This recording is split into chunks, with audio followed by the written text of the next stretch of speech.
Pemerintah Rusia menyatakan siap bekerja sama dengan Indonesia dalam pengembangan nuklir sebagai sumber energi.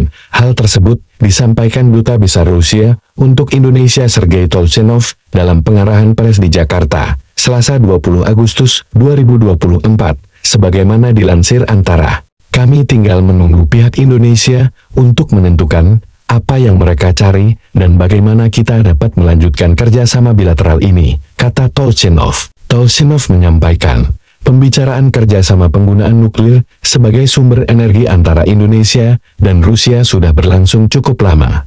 Dia menambahkan, pembicaraan kerjasama energi tersebut bahkan sudah dibicarakan sejak dia bertugas di Indonesia 16 tahun yang lalu.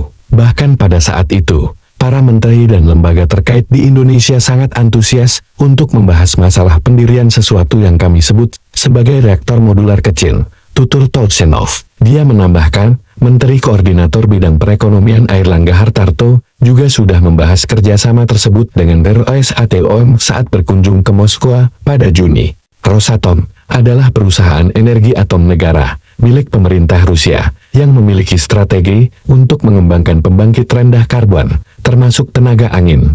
Kami benar-benar mencari prospek dan hasil positif dalam kerjasama di bidang ini, papar Tolchenov. Tolchenov menuturkan, perusahaan tersebut memiliki semua teknologi siklus bahan bakar nuklir, mulai dari penambangan uranium hingga siklus hidup fasilitas nuklir.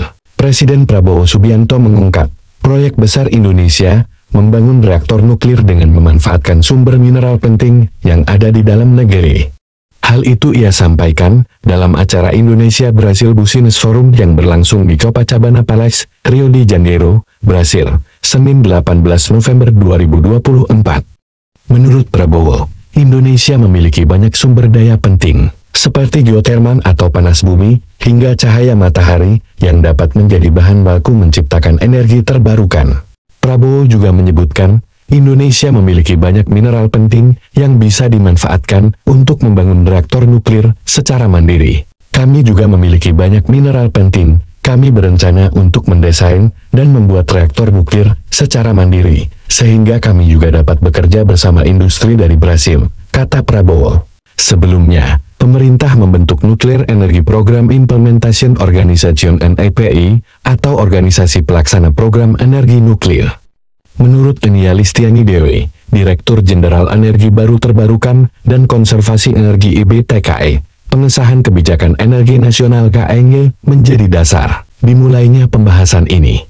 Sejak 4 September, setelah KN disahkan oleh Komisi 7 DPR dan diundangkan, kami mulai membahas pembentukan NEPI serta menyusun struktur dasar organisasi tersebut. Meskipun tidak semua negara yang membangun tenaga nuklir memerlukan organisasi seperti NEPI, Indonesia merasa perlu membentuknya karena mempertimbangkan banyak faktor, termasuk masa pemerintahan yang lebih dari 5 tahun. Ia menegaskan bahwa NEPI Indonesia nantinya akan dipimpin langsung oleh Presiden.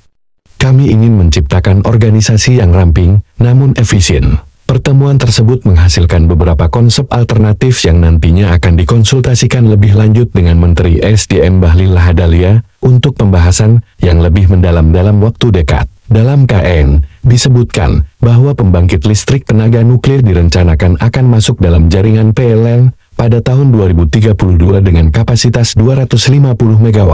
Di mana lokasinya? Jenis teknologinya? Bagaimana persiapan SDM dan keamanannya? Siapa yang akan mengoperasikannya? Bagaimana investasinya?